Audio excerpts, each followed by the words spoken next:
पहला कुकली बिरसा मुंडा तीसे जन्म लेना तेला 1959 साल रे।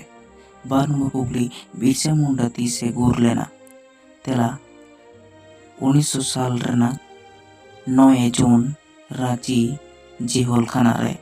सांताल ठाकरन दो ओकोय को मेता कोआ तेला 1999 साल रे जहां सांताल हुल हुई लेना ओना रे जहां सांताल तिरला हपन लड़ाई रे को सेलेद लेना उनको गे को मेता को काना सांताल ठाकरन दो।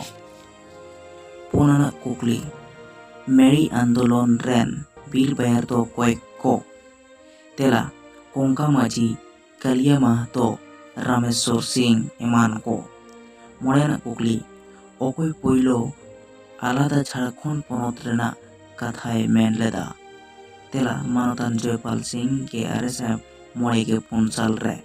तुरुन नंबर कुकली भारत दिसोम से सिंह दिसोम रे ओकार पोइलो तिलका माझिया धीरी थापन लेना तेला भागलपुर चौक रे 18/8/1947 साल रे।